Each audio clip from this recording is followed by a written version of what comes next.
2026년 겨울 서울 강남의 최고급 호텔 뷔페.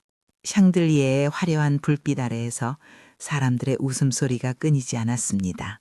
오늘은 첫째 아들의 상무 승진을 축하하는 자리이자 제 칠순을 기념하는 가족 모임이었죠. 하지만 그 눈부신 공간에 전혀 어울리지 않는 불청객이 서 있었습니다. 바로 저 72살 김영옥이었습니다. 거리에서 주운 낡고 더러운 패딩에 퀴퀴한 냄새를 풍기며 그곳에 우두커니 서 있었죠. 아우, 어머니, 도대체 꼴이 이게 뭐예요? 냄새나게 진짜. 큰 며느리가 코를 틀어주며 날카롭게 소리쳤습니다. 엄마, 내 체면이 있지 여길 이 꼴로 오면 어떡해. 당장 나가요. 지배인님, 여기 이 노인네 좀 끌어내요.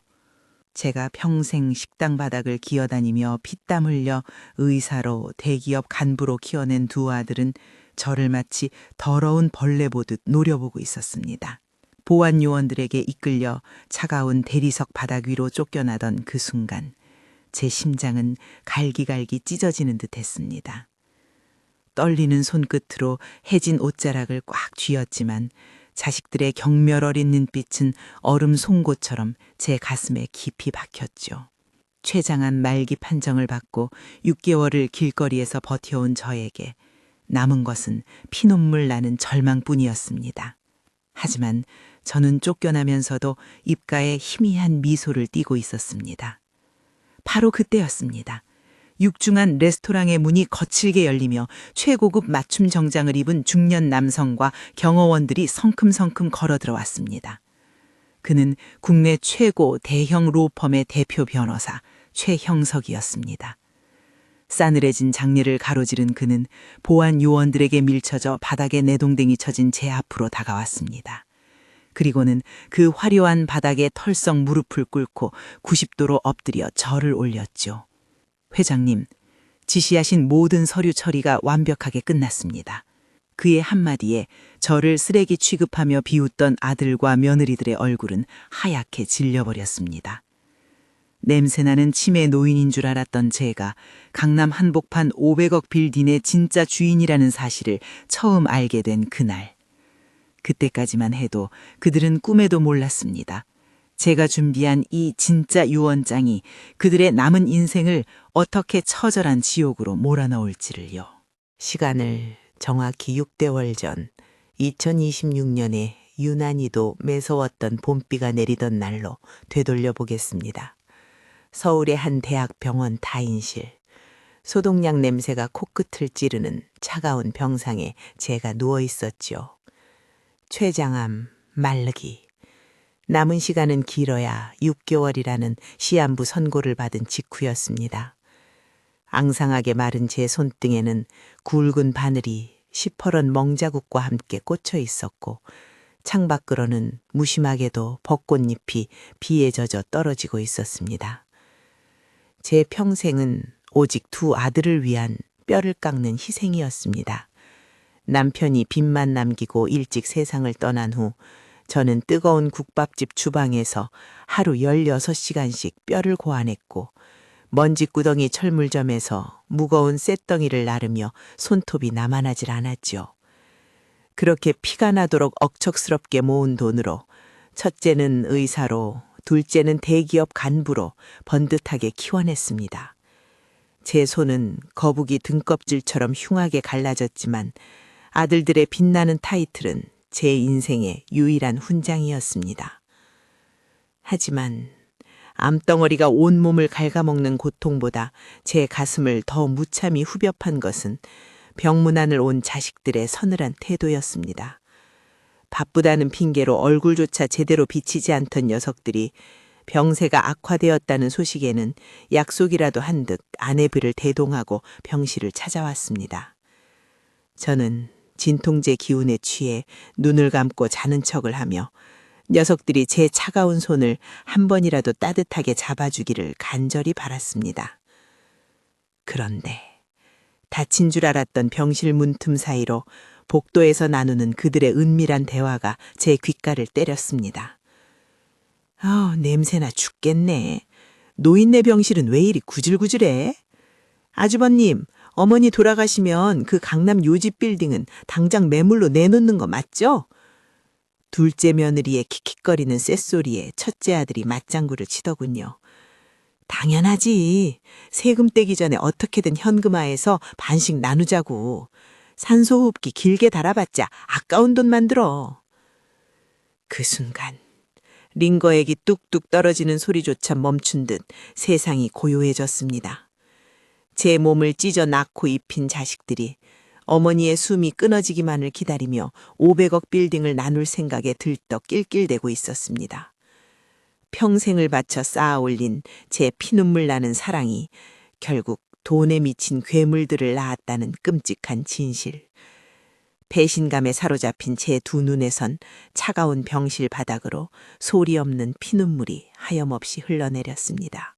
저는 그날 밤 손등에 꽂혀있던 바늘을 스스로 거칠게 뽑아버리고 병원을 도망치듯 빠져나왔습니다.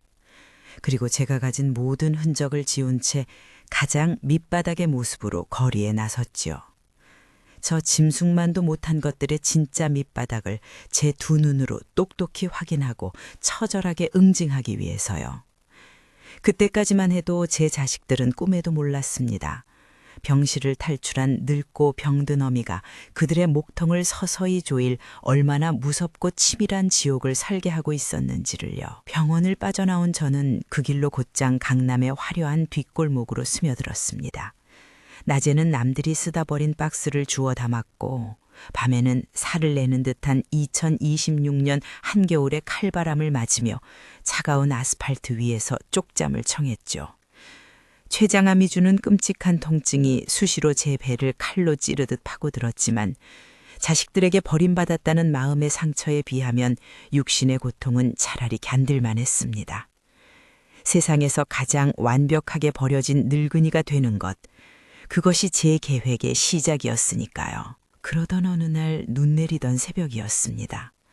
며칠을 제대로 먹지 못한 데다 지독한 한파까지 겹치자 결국 제 늙고 병든 몸은 버티지 못하고 꽁꽁 얼어붙은 골목길 한 구석에 쓰러지고 말았습니다. 희미해져가는 의식 속에서 무심한 구두발 소리들만 제 곁을 스쳐 지나갔습니다. 내 인생이 결국 쓰레기 더미 위에서 이렇게 끝나는구나. 가쁜 숨을 몰아쉬며 두 눈을 감으려던 찰나였습니다. 할머니, 눈 좀 떠보세요. 누군가 제 얼음장 같은 어깨를 강하게 흔들었습니다.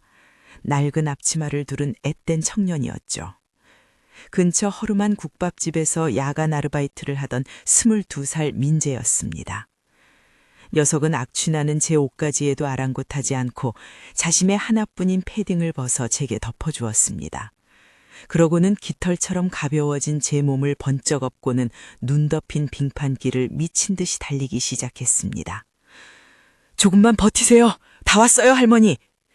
녀석의 등에서 전해지는 뜨거운 체온과 턱끝까지 차오른 거친 숨소리가 얼어붙었던 제 심장을 미세하게 녹이고 있었습니다. 응급실에 도착하자 병원 측은 당장 보호자와 수납 보증금을 요구했습니다.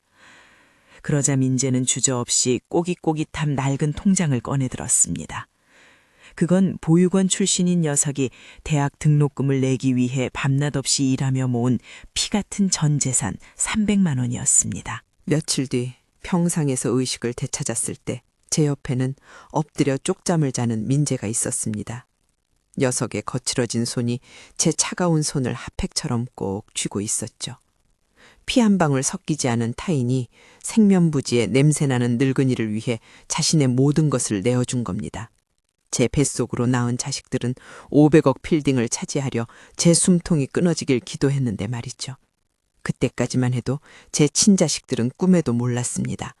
이 가난한 국밥집 청년의 맹목적인 따뜻함이 그들의 목을 치기 위해 준비한 쉬퍼런 칼날의 명분이 될 줄은요.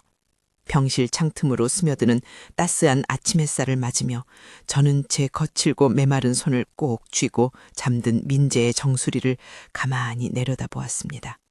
핏줄이라는 이름으로 묶인 제 두 아들은 저를 차가운 병실에 내버려 둔 채 500억이라는 숫자만을 탐내며 괴물로 변해버렸죠.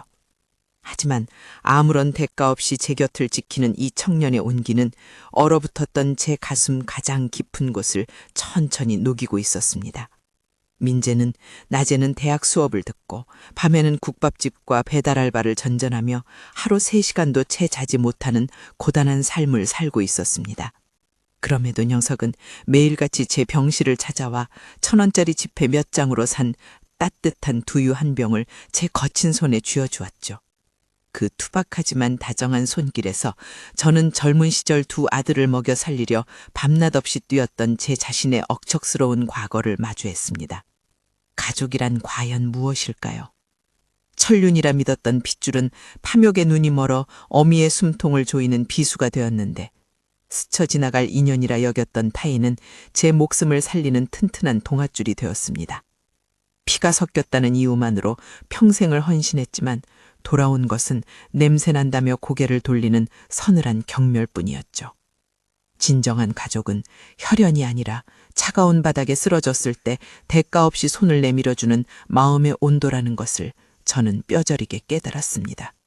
2026년 이 화려하고 첨단화된 서울의 이면에는 저처럼 가족에게 버려져 홀로 썩어가는 노인들이 넘쳐납니다. 자식의 성공이 곧 나의 행복이라 믿으며 모든 것을 내어준 늙은 부모들은 결국 쓸모가 없어지면 차가운 아스팔트 위로 내몰리고 마는 것이 현실이죠. 하지만 저는 이 비참한 현실 앞에서 그저 눈물 흘리며 무너지지 않을 것입니다. 피곤물로 쌓아 올린 제 인생을 저 탐욕스러운 승냥이들에게 결코 순순히 내어줄 수는 없으니까요. 민재의 낡은 패딩 점퍼에서 나는 시큼한 땀 냄새가 제게는 그 어떤 최고급 향수보다 향기롭게 느껴졌습니다. 녀석의 따뜻한 보살핌 덕분에 기력을 회복한 저는 퇴원을 앞두고 차갑게 식어버린 제 심장 위로 서슬퍼런 복수의 칼날을 날카롭게 벼르기 시작했습니다. 그때까지만 해도 제 자식들은 꿈에도 몰랐습니다. 제가 그들의 탐욕스러운 숨통을 완전히 끊어놓기 위해 상상조차 못할 끔찍한 마지막 시험 무대를 준비하고 있었다는 사실을요. 민재의 보살핌으로 기력을 회복한 저는 곧바로 최 변호사를 은밀히 호출했습니다. 제 호흡기를 떼고 500억 빌딩을 삼키려던 자식들에게 마지막 자비조차 거둘 완벽한 지옥을 선물할 차례였죠. 저는 사채업자로 위장한 건장한 청년들을 첫째의 고급 아파트와 둘째의 대기업 로비로 보냈습니다. 그리고 그들의 면전에 제가 무리한 사업 투자로 100억 원의 연대보증 빚을 지고 잠적했다는 가짜 차용증을 무참히 들이밀게 했습니다. 첫째 아들의 반응은 제 예상보다 훨씬 더 짐승 같았습니다. 의사가 오늘 입은 채 병원 복도로 불려나온 녀석은 가짜 사채업자들 앞에서 얼굴이 하얗게 질리더니 곧장 악을 쓰더군요. 그 노인네랑 저 아무 상관없습니다. 이미 몇 달 전에 연 끊었어요. 당장 내 병원에서 나가요. 녀석은 그 자리에서 제 번호를 차단해버렸고 혹시라도 빚이 상속될까 두려워 변호사를 고용해 어머니를 호적에서 파내는 절차부터 급하게 알아보기 시작했습니다. 제게 육두문자가 섞인 장문의 문자를 보내왔죠. 어머니, 제발 저 좀 살려주세요. 왜 늙어서까지 자식 앞들에 똥을 뿌리십니까? 다시는 제 눈앞에 띄지 마세요. 평생 뼈 빠지게 일에 밥을 먹여 살린 어미에게 던진 그들의 끔찍하고도 완벽한 손절 인사였습니다.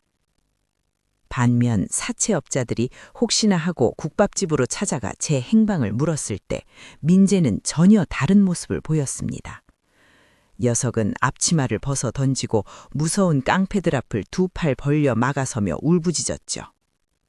우리 할머니 아프신 분입니다. 제가 뼈 빠지게 일해서 그 돈 다 갚을 테니까 제발 우리 할머니는 건드리지 마세요.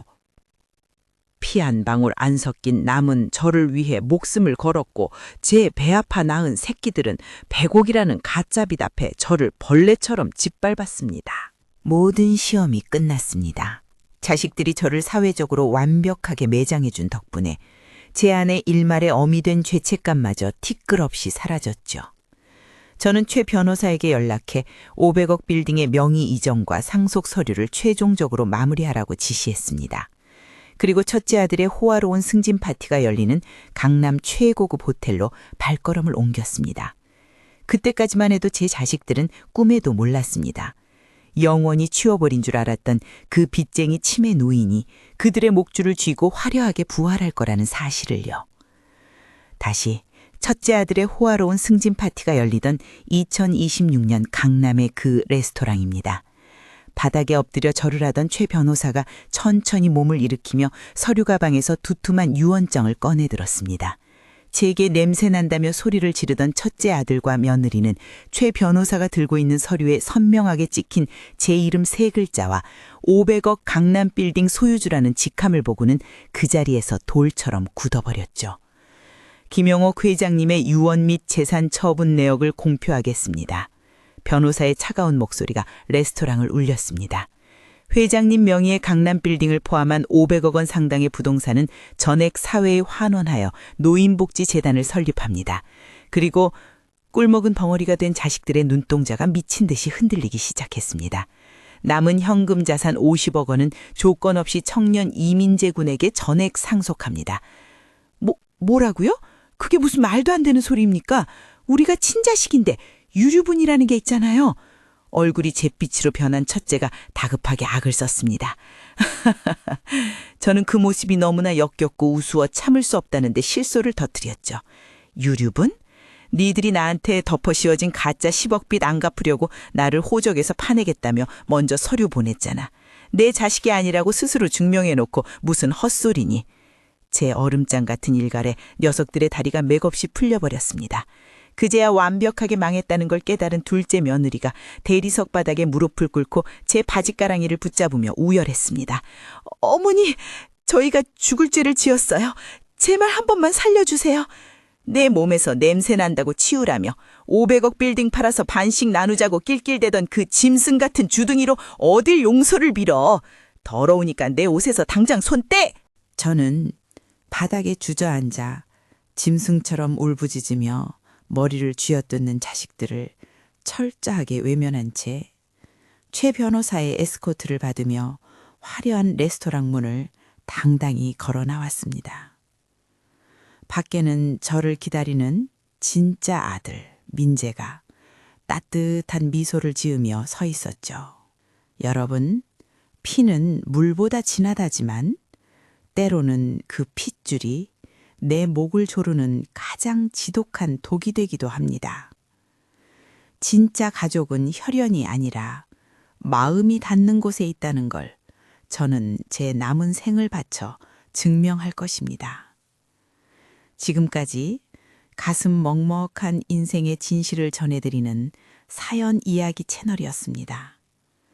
각박하고 차가운 세상 속에서도 대가 없는 마음의 온기를 잃지 않는 여러분이 되시기를 진심으로 바랍니다.